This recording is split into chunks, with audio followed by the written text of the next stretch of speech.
So I'm really waiting for this romance to actually be there because we've just been developing it, but it's like nothing, no confession, no nothing. And so that's really disappointing. And yeah. So today I'm going to be reviewing and summarizing The Only One. So for the plot, Jang Tian is a smart and solitary student living with his mother. His world changes when Sheng Wang, a popular and affluent new student, transfers to his school. The two begin a rivalry that only gets more complicated when Sheng Wang's father plans to marry Jang Tian's mother. As stepbrothers, they must confront their growing respect that transforms into a forbidden attraction. So for characters, I'm just going to list the two main ones because they're all that matters for me. So first up is Sheng Wang, played by Liu Dongqin. He's the new student. He lives with his single father after his mom passes away. He's heard that his dad is moved on, which is why initially he's kind of mean to Jang Tian's mom, but because of his dad's job, Sheng Wang keeps moving around and is not able to get along with his peers. Sheng Wang is a bright student, but the current school's curriculum is so different, so he has to put a lot of effort to catch up. Previously, he didn't have many friends, but with the help of Jang Tian, he has a friend group for the first time. Jang Tian is played by Benjamin Zhang. He's the son of the woman dating Sheng Wang's dad. Like Sheng Wang, Jang Tian also has abandonment issues as he's also had to move around a lot. He's one of the smartest students in the school and he's really carefree and independent. He doesn't really open up to anyone until he meets Sheng Wang, who he feels sympathy for as both struggle with the same thing. Jang Tian cares a lot for Sheng Wang behind the scenes. So for the background, this is adapted from the novel Mou Mou by Mou Mou, and it's directed by Liu Kwang-hui, who's done a couple of works that I've never heard of, but he has done Your Name Engraved Herein, which I've heard really good things about, and I've personally watched Hello Again, but I dropped that. So the writer is Wang Yuchen, who also wrote Hello Again and See You in Time, The Perfect Match, Prince of Wolf, and Refresh Man. I've not seen any of those except some of Hello Again, but cool. So this drama was 12 episodes with each being around 50 minutes. One point I want to make is that since this is a novel adaptation, there are fans of the novel, and one thing that the fans really did not like was the casting of Sheng Wang and Jang Tian, because in the novel, Jang Tian is taller than Sheng Wang, but for the actors, Dong Qin, who plays Sheng Wang, is taller than Benjamin, who plays Jang Tian. That's like one aspect that the fans don't like, and then there's also some differences between the novel and the actual drama, and as fans of the original novel are not really happy with the changes, but it kind of is what it is. I have not read the novel, so I don't really know if the changes are better or worse, but I think I like it so far. So yeah, so I don't think the adaptation is done poorly because the drama itself is still good. It just might not have the exact elements of the novel, I guess. So for my rating, I rated this an 8 out of 10. It was pretty solid and there were elements I liked, but honestly, there was a little bit too much background for me. I would have liked if the entire drama was just about them two, but they have this teacher plotline going on, they have the friends plotline going on, and they have the entire just like day-to-day life of like being in high school. And to be honest, I don't need any of that. It honestly dragged out too much because it's a slow burn. So I think the slow burn paired with all these other plot lines is not helping the case. So for me, I'm just kind of like waiting, and it's like dragging for me. I'm like waiting for all these little moments to happen, and you get like one moment per episode, and then you're like waiting on to the next one. Honestly, I think I skipped around this drama a lot because there's just so much that I just did not care about because I just needed to see the main leads, and that's what I'm watching this for. But despite it being a little bit draggy of a drama, I still really, really liked it. And the main reason is because it has like one of my favorite ways of handling a story, which is with the action speaking louder than words. The entire drama revolves around these little details that are supporting their relationship. And I think I'll get a little bit more into that in the prose, but this is definitely a drama where there's a lot of nonverbal communication and you just kind of see and understand the way the characters feel, even though they're not explicitly addressing it and they're not verbally communicating that way to each other. But as viewers, we can tell what's going on visually, and I really love that.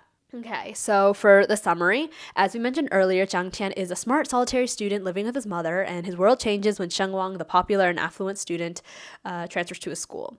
They meet at school for the very first time on Sheng Wang's first day of the transfer, and Jang Tian, who is just cold in general, is mean to Sheng Wang, and the two begin to bicker. Later, when he returns home, he finds out that Jang Tian is actually the son of the woman his dad is dating, and so he begins to hold like a bigger grudge.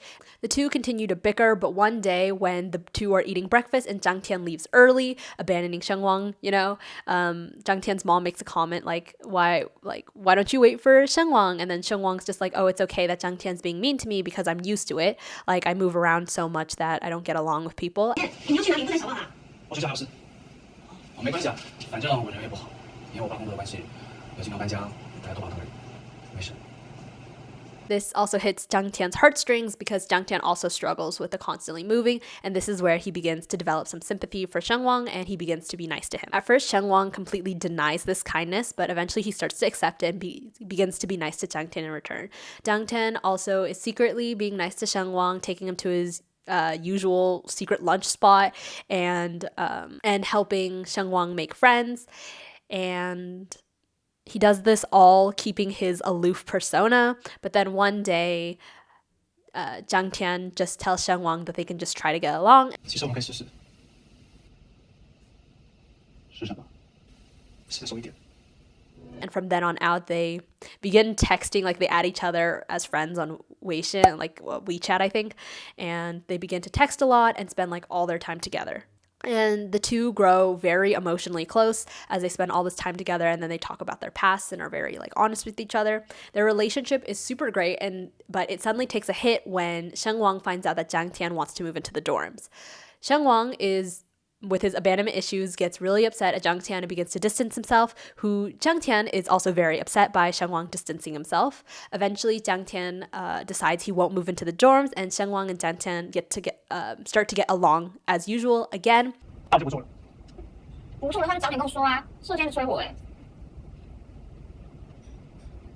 现在我把你给我吃，儿子我跟你住，你就不要后悔。去哪后悔？后悔。 And then, so Sheng Wang meets some people in Jang Tian's life, and then he finds out that the reason that Jang Tian's luggage is unpacked in his room is because that Jang Tian is constantly moving, and he never knows when he's going to have to leave again, so he never unpacks his luggage. So Sheng Wang makes a decision that he and Jang Tian are actually going to move into the dorms together so that Jang Tian can actually have a home for a year, although it's temporary, at least that he knows he can unpack and he will be there for the year instead of being worried that he'll like leave again. And he actually has a home, basically. 我们一起住上，我跟你一起。为什么？因为那会是一个真正属于你的地方，是吗？一个真正的家。比起他爸爸拿出一阵子，妈妈拿出一阵子，你老婆拿出一阵子，连行李都不知道我是用谁拿的，他给他拿到。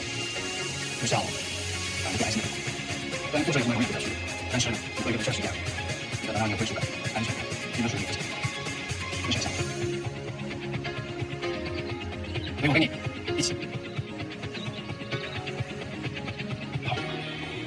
Moving into the dorms, though, is a decision that the parents don't agree with, so they have this little plot of getting the parents to agree. The parents agree, and the two finally move in.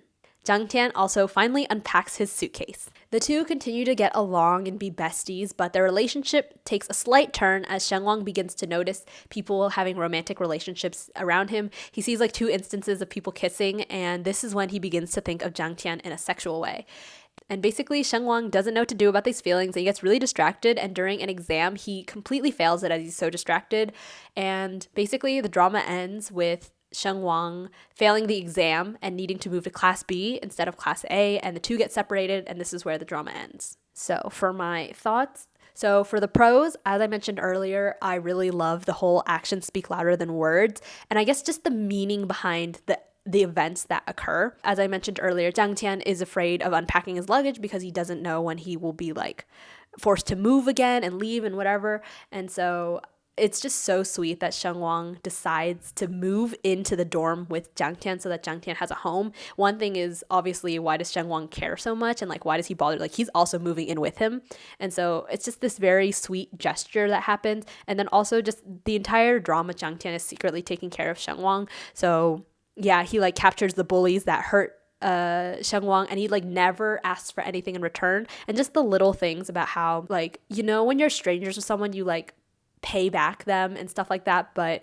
Jang Tian doesn't want that kind of relationship with Sheng Wang. Like they never need to owe each other because like they're so close or something like that. And it's just all these little details that develop and build their relationship. I absolutely love it. Another pro is I really love voiceovers in general, and there's a lot of that. You get a lot of Sheng Wang's monologues and how he feels about situations, and it just paints a really beautiful picture. And that's just like, yeah, that's something I really enjoyed seeing.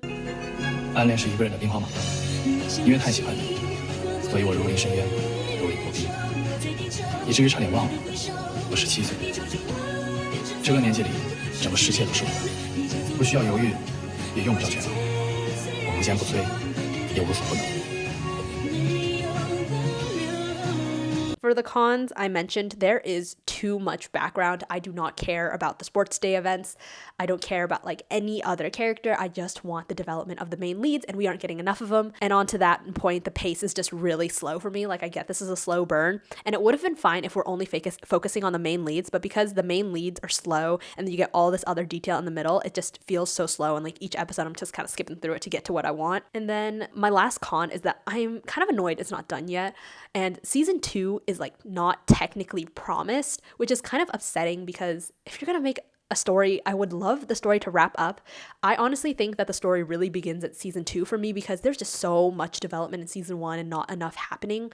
So I'm really waiting for this romance to actually be there because we've just been developing it, but it's like nothing, no confession, no nothing. And so that's really disappointing. And yeah, I honestly wish that they just wrapped it up or at least confirmed a season 2, because if this ends on this note, I will be a very unhappy person. And yeah. So actually that is all for my thoughts. This one was really quick, I guess, because it's just incomplete. And so hopefully we'll get a season 2. And I mean, I guess it's looking pretty promising because I think that this performed decently well. So yeah, I'm just hoping that that day will come soon, and hopefully I'll be able to have a better review then. Right now, this is a real quick one. I just wanted to make it because the drama finished airing and it was something that I decently enjoyed. And so yeah, that is all for today. Please check out one of my other show reviews. This was, yeah, definitely very speedy. So there's some other ones that you can check out. And yeah, thank you for watching. Bye-bye.